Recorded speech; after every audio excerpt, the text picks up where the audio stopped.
Welcome to Liberty Lighthouse, a teaching ministry dedicated to God's cultural mandate and a biblical worldview. I'm Ray Harker. Today's message is entitled Solid Food for the Soul, How to Distinguish Good from Evil. We'll touch on 12 interwoven realms or areas of life as a way to demonstrate the differences between good and evil in the world around us.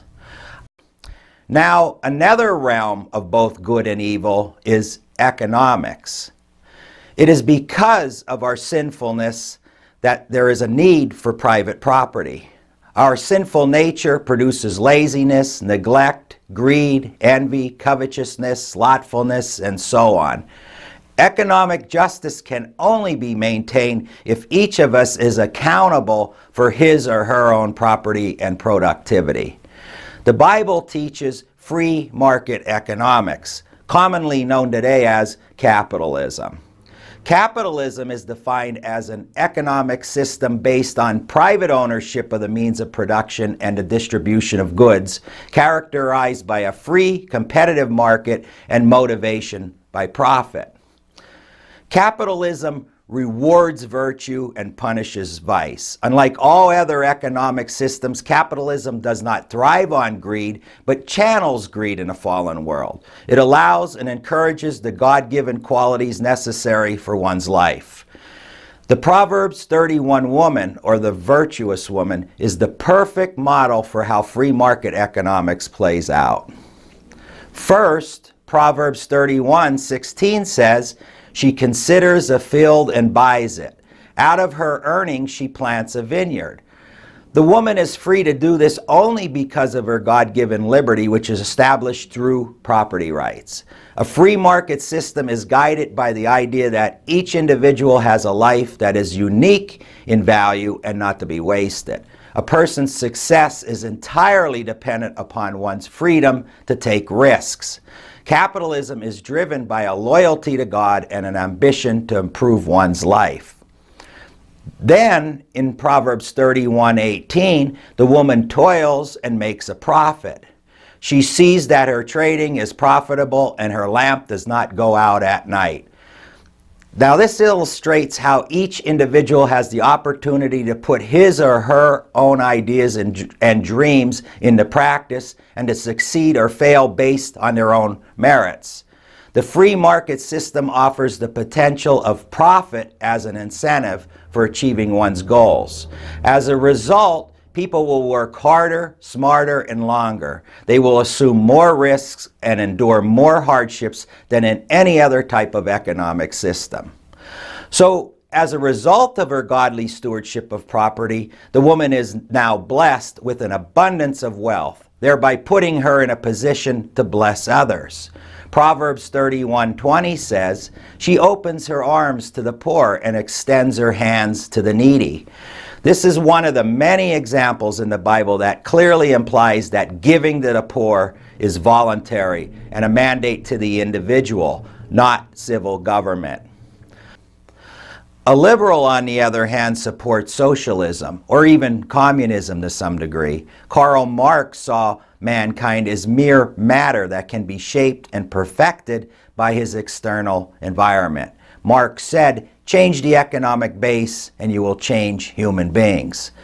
Socialism can be described as a collectivist system in which the ownership of property, means of production, and the distribution of wealth are subject to control by the community or the government for the purpose of increasing social and economic equality.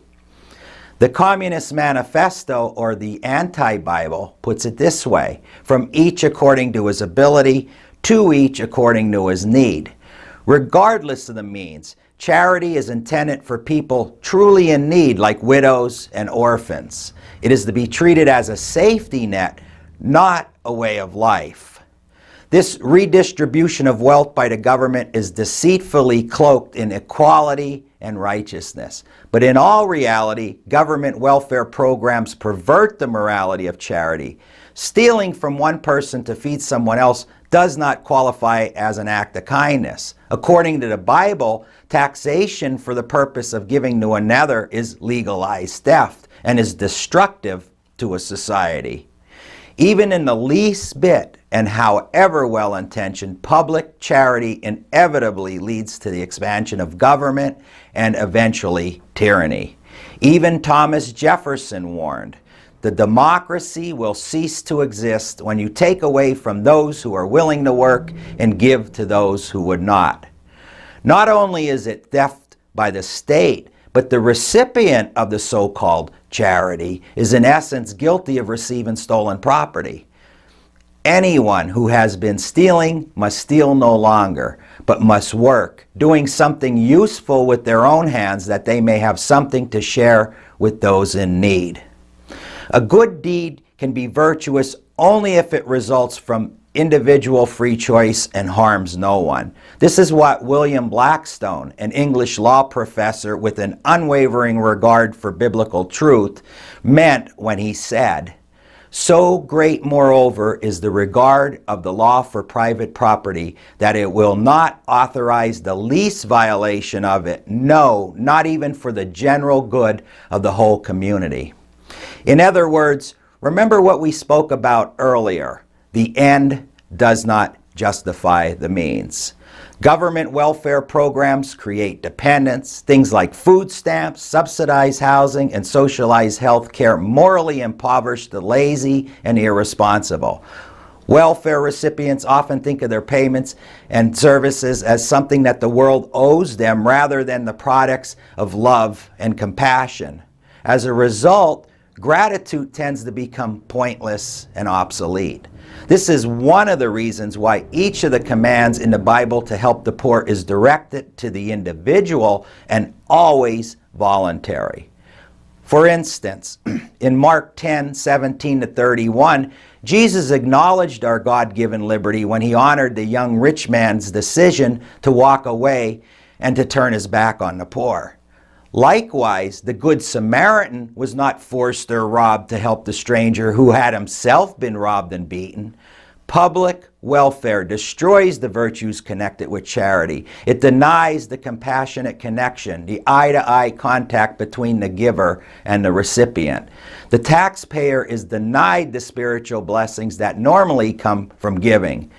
Now, you will search your days in vain trying to find socialism in the Bible. But liberals will still argue that the early church was communistic. They based their case on the story where the believers were sharing their possessions in Acts 4 and 5. What they fail to point out is that this was not government or socialism at work. The church's cooperation was clearly voluntary and motivated by true Christian love. The element of coercion is completely absent. Liberals will even assert that the couple was rebuked for holding back part of the money from the sale of their own land, when in fact it was for lying that got them in trouble. In contrast to this story in the book of Acts, the morality of socialism is envy, a hatred for the success of others. As liberals in America today see it, there is an unjust inequality caused by those who are successful. In their eyes, the lazy and unproductive did not cause this inequality and therefore can't be blamed.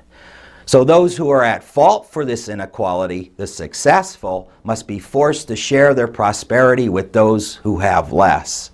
But the Bible tells us that not all individuals are equal in abilities or in outcomes. Finally, recall Jesus' parable of the talents in Matthew 24:14-30. All three men had unique abilities and equal opportunities, but not all outcomes were the same. So that concludes economics. We've completed 4 areas so far, and by now you may have noticed how all of these realms are interwoven. In fact, all 12 areas are intricately connected, including our next one, work and labor. Well, that concludes today's presentation. I hope you were blessed by this message. And for more information about Liberty Lighthouse Ministries or to host one of our live events at your church or group, visit our website at godgov.org.